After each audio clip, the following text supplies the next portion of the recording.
got that. Great. All right.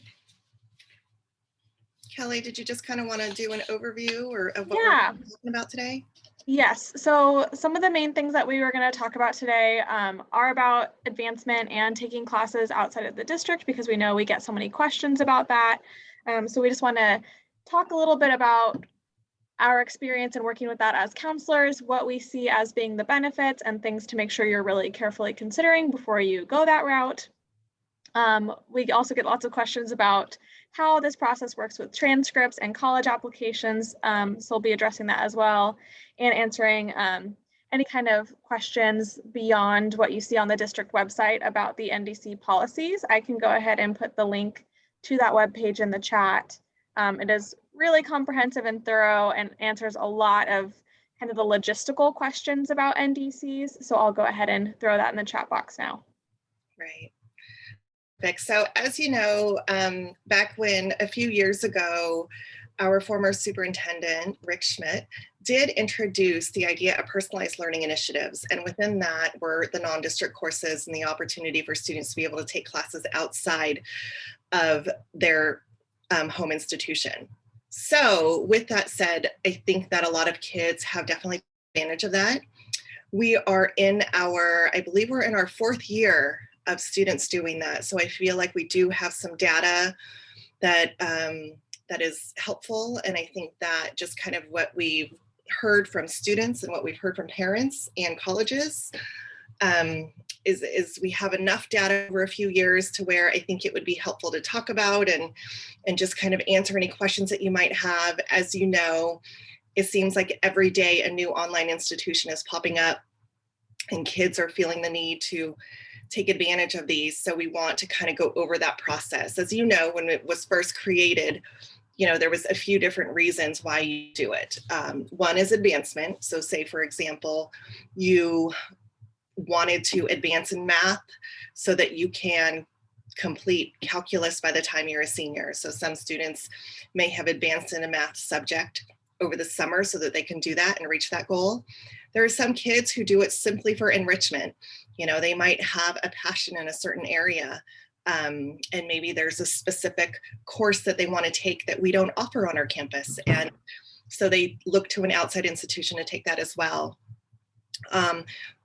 Recent thing that has been added is that you are able to graduation requirement outside of our institution. So even though we offer a world history, if you wish, you can take it with an outside institution and potentially either free up space in your schedule so that you can have a period off, or some students may fill that with a class that they want to be able to take choir for years, they want to be able to take theater for 4 years. So it helps them keep and maintain 6 classes without being overloaded too much. And then, of course, there's remediation, where there is that situation where a student may have not done as well as they wanted to in a course, and they still want to be eligible to graduate and apply to college. So they might retake the course with an outside institution. So those are really the 4 main reasons why students would do it. I think that, we do have a large number of students who are starting to do that. And I feel like we're getting a lot of parents asking us, should we do this? Should we be doing this? I don't know. So, there is a lot to be said about that. I don't know, Kelly, if you want to talk a little bit about some of the pros and cons that we talked about. Yeah, I just know that in my experience working with students, sometimes they see this class that's maybe available at our community college where we just don't have the opportunity to offer anything similar. So maybe something like a criminal justice class, maybe they want to go and take a public speaking course, or they want to meet their art requirement by doing film. So our students have really awesome interests. I'm constantly blown away by the things that our students like to do in their own time. So maybe taking a Native American literature class is more appealing than taking one of the classes we offer. So really that's kind of who we're recommending this for, students who want to further their own interests. Or like Ms. Youngberg was saying, fitting in those classes that have to be taken at Cal High, right? If a student is an avid or they want to be in leadership, you can't do that outside of school. So in order to make space for that, that's really the the biggest people I would recommend it for. Right. Absolutely. So there's lots of right reasons to do it. We are going to just kind of point out some of the concerns that we've seen with some of our kids who have been taking it. We have had students who are on top of taking an outside course are also still wanting to take 7 classes with us, which, okay, I absolutely, understand that they feel the need to get ahead and take as many classes as possible. But unfortunately, what we're seeing is that a lot of kids are taking that outside course. They're wanting to pack their schedule with very rigorous courses here on campus, 6, sometimes 7 classes on top of what they're doing outside. And then they're left wondering why they're stressed and overwhelmed and overtired and aren't able to manage all of it. So we're seeing that burnt out side a lot. And that has probably been the most concerning. Anytime we do want to talk to a student about when they want to take a class outside, that conversation always has to revolve around, the time management piece. What do you really want? What is it you're looking for? How can we so that you can be successful and not have too much on your plate, and just kind of prevent level of burnout for our students, because it's certainly there. And I do feel like there's a lot of kids who are sacrificing, sleep and, healthy habits and things like that so that they can do all of these. And what we're hearing from the colleges and such is that we don't want you to be doing, you don't have to be doing all of that, is kind of what we're hearing a lot. So definitely things that you should be aware of. I know that Kelly ran a little bit of data based on our previous classes and how they did and entering colleges, because I know that has been the biggest concern. If anything, one thing we have learned is that the pressure to do this doesn't even start in high school. For a lot of our, it starts before high school. It starts in middle school to be able to take these extra classes and do this. So we know that it's on a lot of students' minds, and it's probably the question that we get the most as counselors in regards to academics. So that's why that was the selection of our first topic today. Yeah, time and time again, when we talk to students about why they want to do this, they bring up college and they're really focused on that, which I understand, right? They have those things in mind. At the same time, however, what we're hearing from the colleges is that context is key for everything. They really want students to be taking advantage of what's at our high school. They're not necessarily expecting that students need to do things outside their high school. They want the kids to take advantage of what's here. The other piece of what they really look for, and I think what Ms. Youngberg was alluding to with the opportunity cost, is what are they not able to do because they're so overwhelmed with taking things outside of school. So they're really looking for well-rounded students who get involved with maybe some clubs or hold down a job or do sports. So making sure that they're fostering their interests beyond their academic interests. The other thing that we hear from teachers, and one thing to consider when doing a non-district course, is the level of preparedness for the next course. Obviously, this might not be a big factor when it comes to taking something like a public speaking class where there is no subsequent class. But if a student is taking something like a math or a foreign language where they're going to want to return and take something at Cal High, our teachers have found that students aren't necessarily as prepared from taking a class that would take maybe a year to take at school, say Algebra 2. They're doing that from August to June, trying to condense that into the summer. They often find that sometimes students struggle having done that. So just being really mindful of what the ultimate goal is here, right? To be prepared and to have the academic foundation to do well in your classes down the road as well. Right. It looks like we did have a question that popped up in the chat. It says, my child has completed 2 years of foreign language through SRVUSD. She was more interested in a language that was not offered at her high school and is now taking a different language through DBC. Should she add this other language course to transcript? Is there an advantage? She wants to apply to UC, but she won't have 3 years of high school language. Will the DBC class meet the UC requirement? How many years of college language would she need? Lots of great questions. So the UC CSU requirement is 2 years. It sounds like the student would have met that through what they did at the high school, taking 2 years. When they're saying 3 years of language, that's what they recommend. That's not a requirement. So with or without those DVC classes, she would be meeting that recommendation. The thing to consider would be what the colleges are really looking for is commitment to the same language. They would rather have you have a deeper proficiency in one language than a kind of a lesser proficiency in multiple. So that's not to say that she shouldn't do that. If she's interested in that other language, she could definitely go that route. That's just kind of what they're considering. But regardless, she's meeting the criteria. She wouldn't be meeting it though if she did one level of Spanish and one level of French. So I will also say, should she add this other language course to her high school transcript, since she has already met the high school graduation requirement for SRVUSD, I would not recommend putting this on her high school transcript. It should still be, everything that you take outside of Cal High still be reported to your colleges when you report during the application process, okay? However, what we are seeing now that we have done this for a few years now, is that there are some colleges where if you do put a college level course, like a DVC course, onto your high school transcript, a lot of times they will automatically assume that that was used towards high school graduation, and they will not allow you to use that towards credit towards your degree. Whereas if you submit it separately as a separate transcript from DVC and a separate from Cal High, then you have more of an opportunity for them to be able to evaluate it for transfer credits towards your child's degree. I think that is much more beneficial, more cost effective for you as parents as well. I always tell students that if only put it on your high script if you absolutely need it in order to graduate. So if you've already met those 2 years of math, leave those other courses that you've taken separate from your high school transcript and submit those separately to colleges. The colleges will still accept them. The colleges will still use them in their evaluation.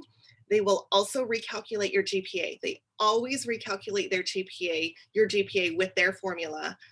Not that they necessarily share with us, but just because you don't transfer it onto our transcript does not mean that they don't consider that in your GPA. They absolutely do when they recalculate. So with that said, I think that, like I said, it's great that she's taking a language that she's more passionate about. I think that's wonderful, but I think that leave it separate. And then when it comes time for her to attend colleges, she will have that college transcript, and hopefully, she'll get 6 or more units towards that, towards her degree, which is very helpful. Okay, Yes, so we get that question a lot. So great question. Yeah, I know the whole process with putting things on the transcript. I think the GPA is kind of the biggest source of stress for the students. They want to make sure that their GPA is accurate, when in reality, the colleges calculate that themselves anyway. Even the things on their Cal High transcript, colleges are going to look at that and make their own calculations, even not talking about having classes from separate institutions and college classes and high school classes and AP classes. So definitely the colleges, they know how to work with GPAs. Yes, they know with GPAs and they will recalculate it. And so I know that a lot of times kids are like, but it's going to bump up my GPA. And I'm like, bumping it up regardless of where it sits, so it separate is probably in your best interest unless you absolutely need it to meet graduation requirements. So for example, if you took a world history class outside, yes, we have to put that on our transcript so that we make sure that you meet high school graduation requirements.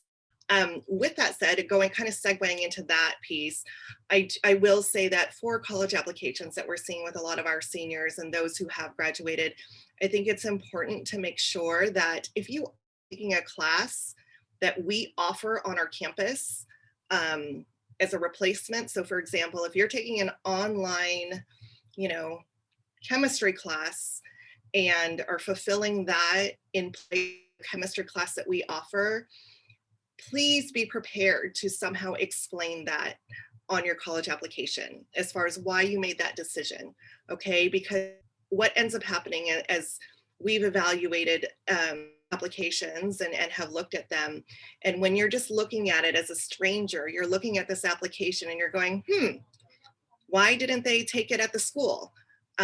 What was the reasoning for that? Was taking chemistry outside the easy way out, or was that just a preference? What was the reason? Don't let the evaluator make assumptions on why you made that decision. So it's important, especially if you are taking a class that we offer on our campus, that you're thoroughly explaining the thought process behind that. And it could be a very, very good reason, like we had mentioned before, like I'm big into theater and music and I want to be able to take both of those electives single year, but I just don't have room in my schedule. You know, this afforded me the opportunity to do this. Things like that you want to be able to explain. With that said, during my talking, there's 2 more questions that kind of came up. Yeah, there's actually another one too, which I think lends itself well. It's a private message, basically asking about a situation where a student started a class at DVC and was unable to complete it. I think that definitely falls into the situation that that Cheryl was just talking about. Just in terms of, you don't want to leave a lot of questions for the colleges. You want to address it and kind of say what that was about. That way they're not making their own assumptions, creating their own narrative. You want to be able to talk about what actually happened. So as far as the impact on college admissions, that would be a good question to talk over with your student's counselor individually. I think it would depend on if it was a withdrawal fail. But as with a lot of things in the college admissions process, the answer is it depends on the college. So I know that's not the most satisfying answer, but that's the truth. Great. So then we also got a question about summer classes offered at school. Oh, where can we find summer classes offered at the school campus? So our summer school, when we first rolled out personalized learning initiatives, there was, I believe, 2 summers where we did offer courses for students to take and advance to the next level, or to take, you know, a graduation requirement. And we did that to kind of pilot the program and kind of get a kind of good get a good start on it, a good running start on it. However, we do not offer that any longer. What we do offer is summer school for remediation purposes only. So these are for students who may have earned a D or in a core class, such as English, math, history, or biology and chemistry. Those courses are available during the summer, and we offer them in 2 sessions, 3-week sessions each. The first session is typically the first semester. The second session is the second semester. And that usually comes out and is announced to families in the spring semester as far as those dates, exactly what classes are being offered. But for our summer school, it's only for remediation purposes. There was another question here that said, my student completed German 1 through LanguageBird because Cal High doesn't offer German.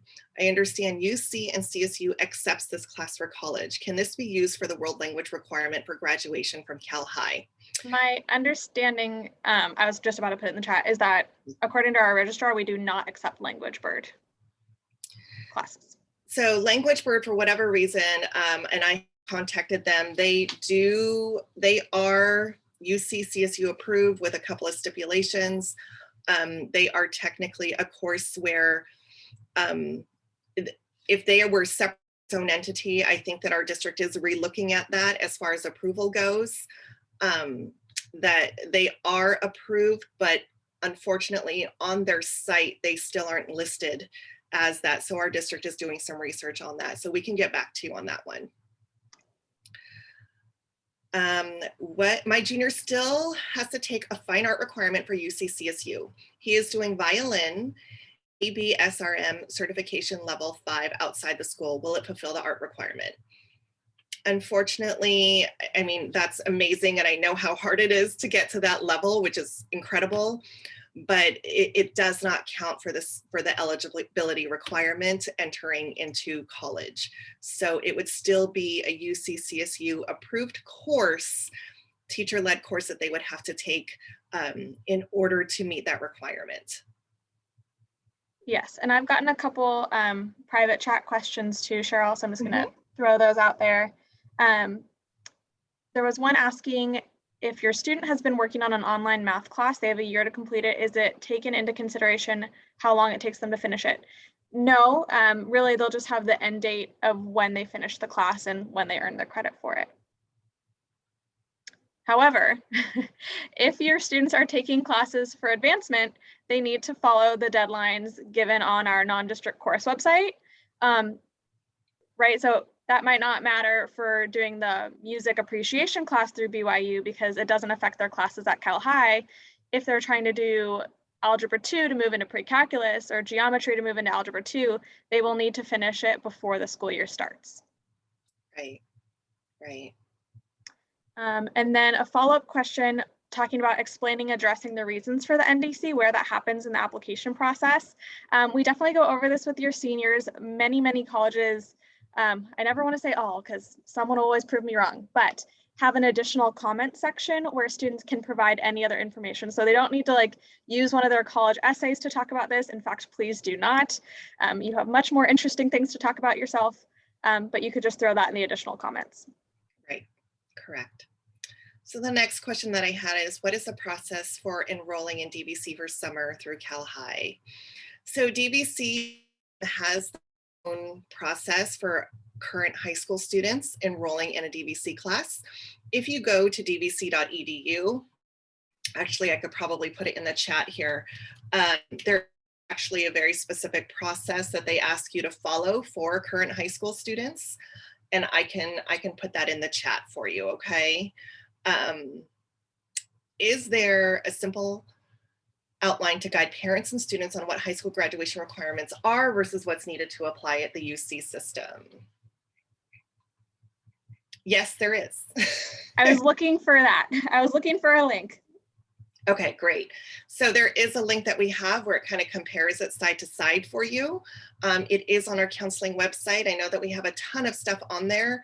There's a lot of valuable information on there, and that should be included as well on there. Let me just kind of put it in here. I'm just trying to make sure that I have the proper steps. I just put the link in the chat. In the district's course catalog on page 13, there's the guide about A through G requirements versus graduation requirements. Maybe that'd be a good topic for another day, Cheryl. Yeah, absolutely. All right, and then I just put in the chat to everyone information for enrolling in a DVC course, the steps that you would need to take as a high school student to enroll in a DVC course. All right, what is the difference between portal transcript and portal transcript C19 in IC? My understanding is that the difference is that the C19 is the COVID-19 and it has a disclaimer about we all went to pass no pass in spring of 2020. Correct. Correct. The C19 just stands for COVID, and you know, basically how we did change our policy for grading during the spring semester of 2020. Can a student take an AP class as a non-district course?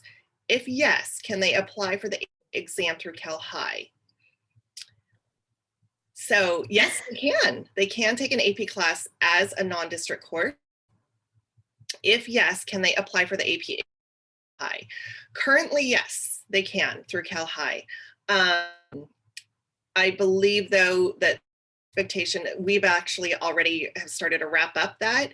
So the student would have had to be enrolled in it from the beginning of the school year, and then we are able to order and sign up for it. And I think that Mrs. Nichols, who was our college and career coordinator, had that deadline for the month of November. I think it was last week. Yeah. It was last week. So yes, for the future, if your child is doing an independent study or is, you know, they don't even necessarily, you know, an independent study type NDC class that is AP, they may sign up for our AP exam. We are doing our very best to accommodate that for our students. With the caveat that it has to be an AP class we offer. So if you were doing AP Japanese language, we don't have that class. So you would need to find a school that offers that class to take it at. Correct, correct. Thank you, good point. Is there any disadvantage to taking classes at more than one community college? The real, like, I don't want to call it a disadvantage, but the thing to consider with that is the more institutions you take classes at, the more transcripts you're dealing with later on. So I know some of our students have realized that now as they're inputting their courses into the UC application, Common App CSU, they're like, oh my God, I took classes at 4 or 5 different outside institutions. I'm like, yeah, you need to enter all of them and send all of those transcripts. Right. It does make it for a little more of a tedious process when you're applying to college itself. So, you know, as you know, when you are applying to college, you have to make sure that you're letting them know every school that you've been enrolled in, even if it's just for one course, so that you're inputting all of those outside institutions, and then making sure that you're on top of requesting those transcripts to be sent from those institutions to all of the colleges you're applying to. So just keep that one in mind. Is there any disadvantage to taking classes at more, oh, you said that, sorry. Is there a better enrolling in DBC versus taking a course online, assuming the instruction method is equally effective? Well, I mean, I guess I could compare it to enrolling in a college, community college class, as opposed to like an online high school class. If you are doing a community college class, there is that potential benefit of having that credit transfer with you and take with you towards your degree. So there is that benefit of that at a community college. In regards to online instructional methods, some kids do totally fine with that. And I think a lot of that is a personal preference. I will just kind of share a couple of things.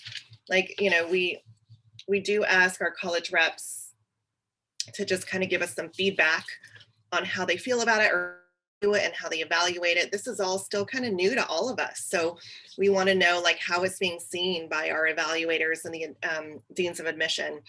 So for example, from Georgia Tech, they said there's no expectations that students take outside courses, just challenge themselves in their own context.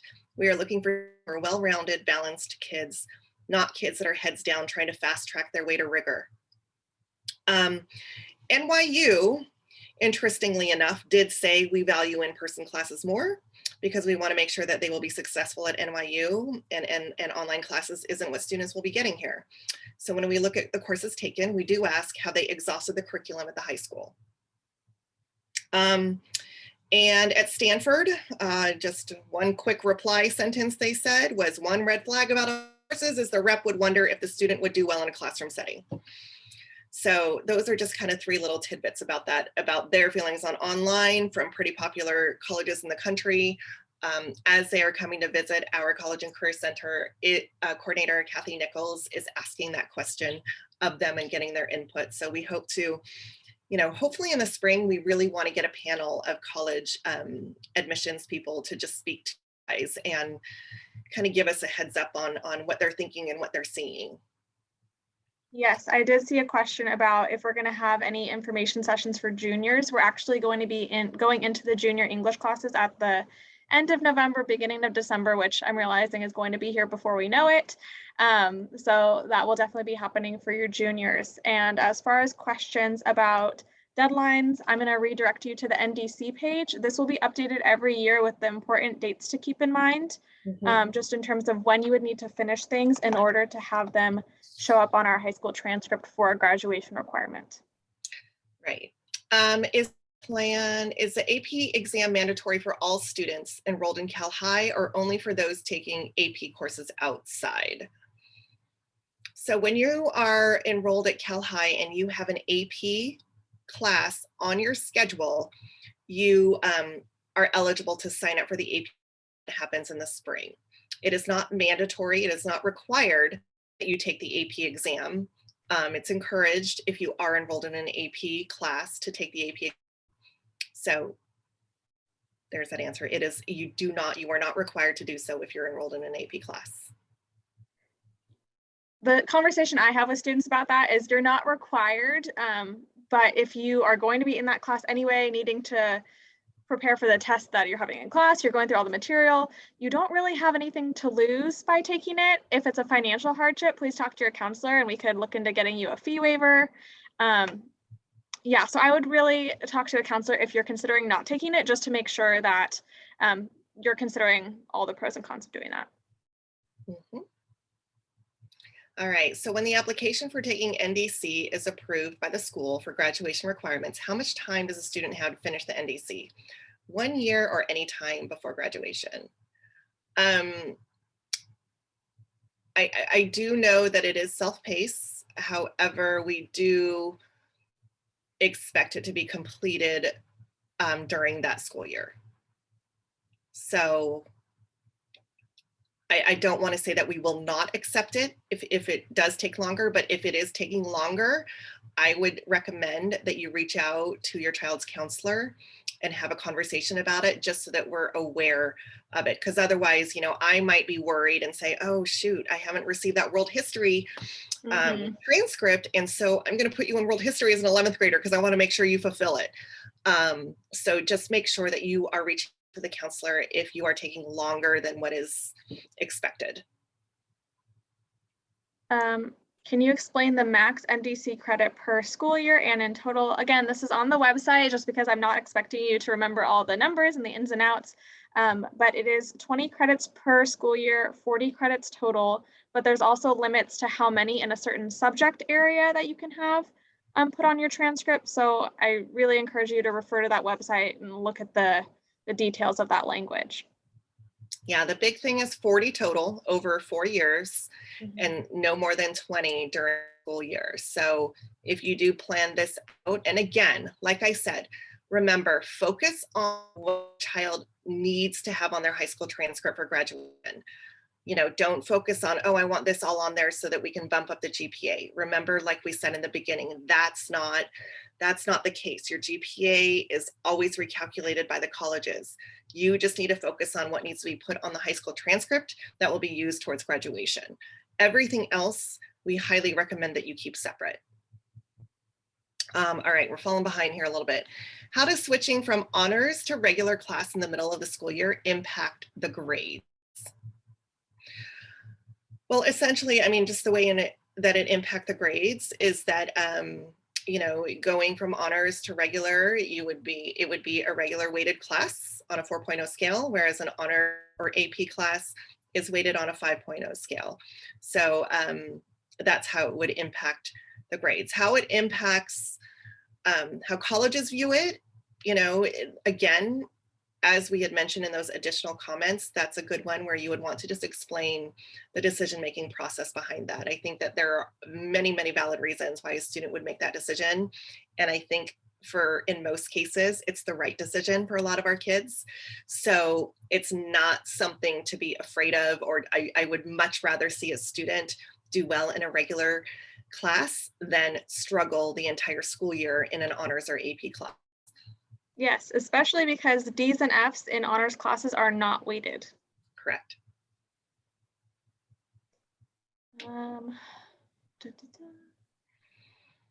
If you're taking ASL through BYU, yes, if you're using that to meet a graduation requirement, then you would want it on the high school transcript. The difference between AP and honors, AP is a type of class from the College Board that has an exam that you can take at the end of the school year to potentially earn college credit. Honors classes are weighted just the same, but there's no opportunity for college credit. Right. The rigor is definitely, it's a very rigorous course. For a CSU UC transferable college level course taken during summer in a community college, which we requested to be placed in our transcript, shows weighted as only 4 instead of 5 on campus. So for letting us know, I would reach out to your child's counselor so that we get that and evaluate it and get that corrected. Yes. Please. Some college classes are not weighted but if it's CSU transferable, it should be, but if a class isn't, just because it's at the college doesn't mean it will be weighted. Correct.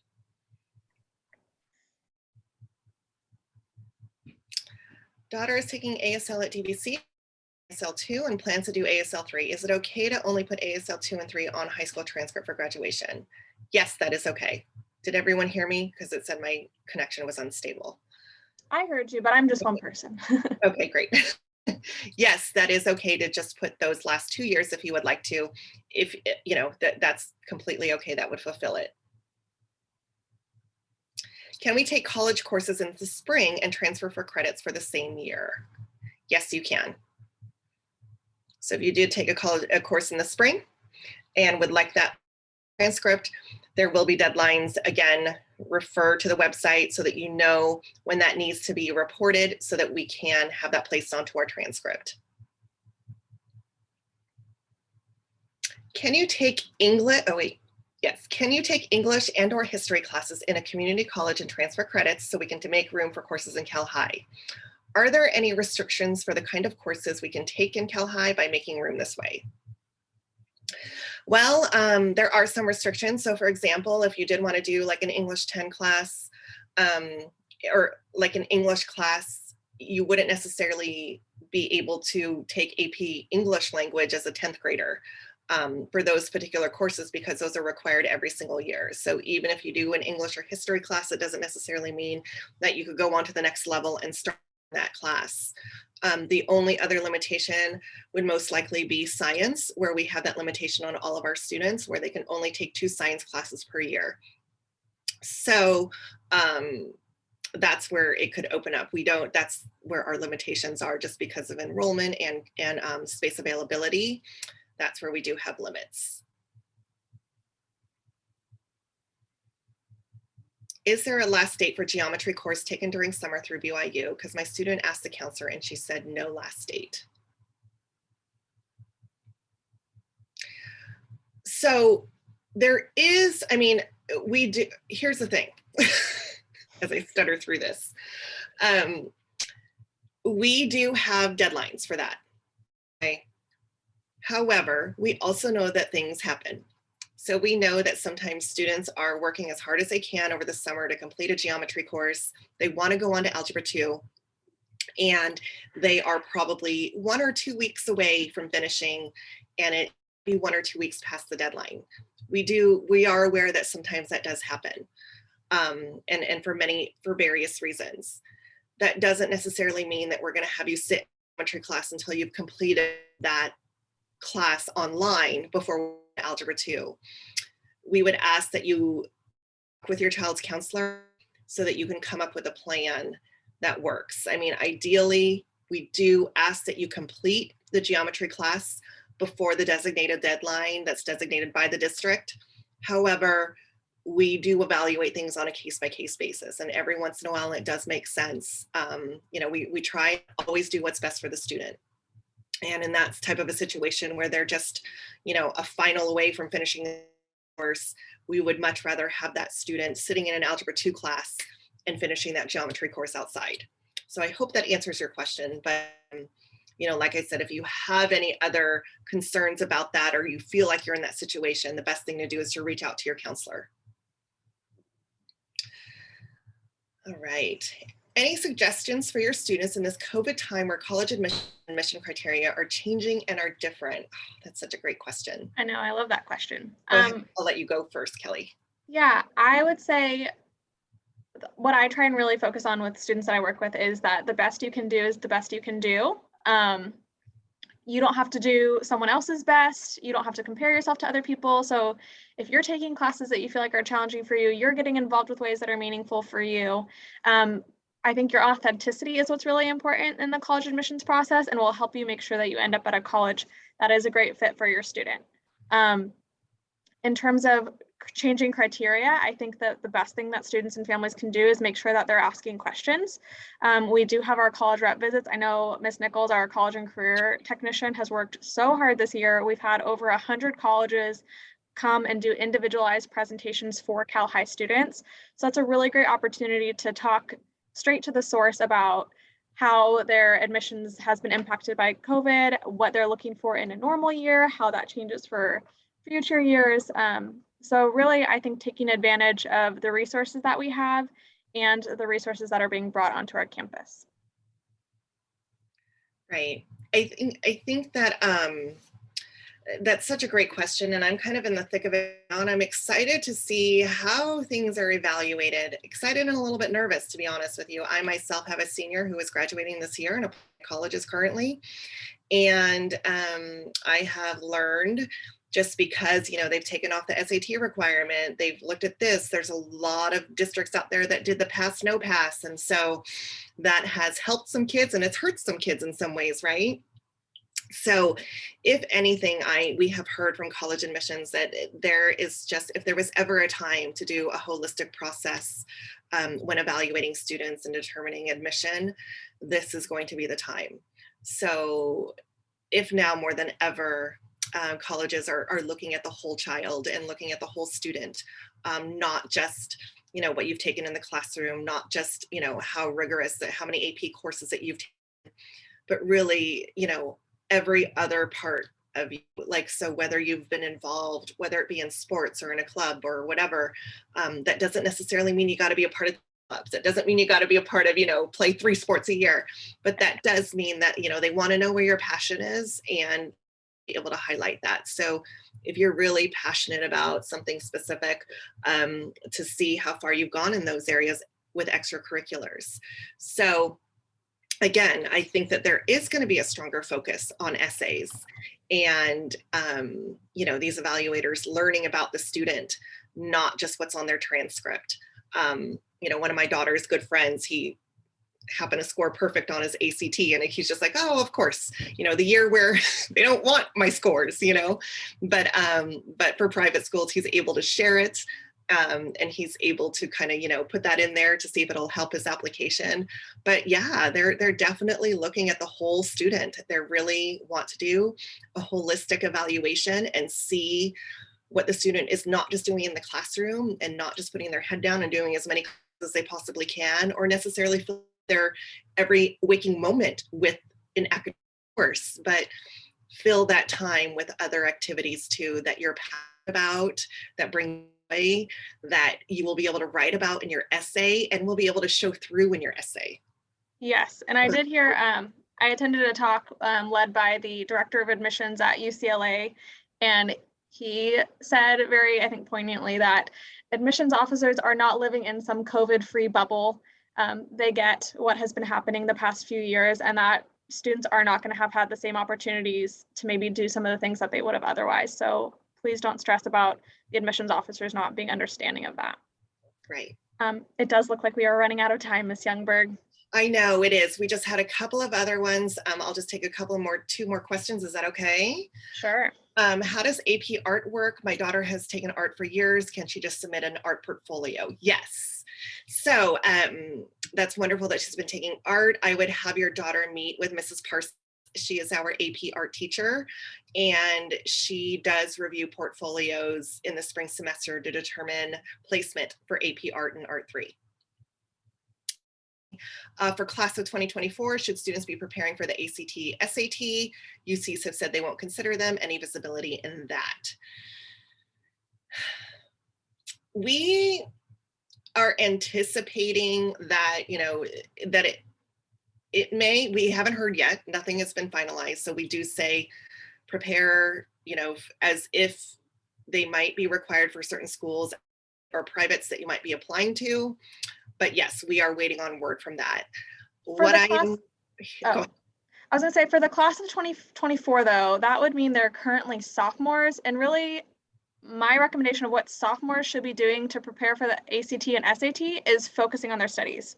They're at a point where they have not learned all the information yet in their classes that will be on these tests. So for now, just focus on doing well in your classes and let the SAT, ACT happen a little bit later once some of the dust has settled.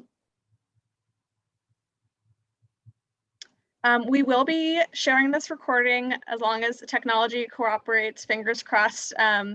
We do post these to YouTube, and then it is linked on our counseling websites. So you could definitely look back at that. Yeah, we're so excited, so happy with as many people that showed up.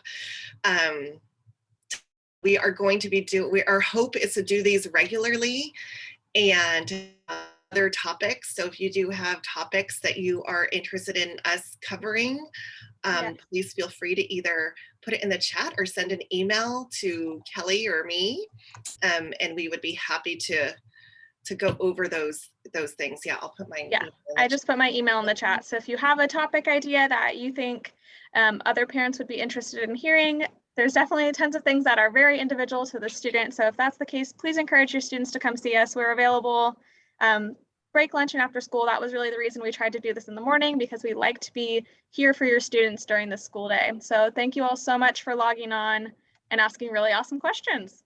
Yeah. Thank you. Have a great day.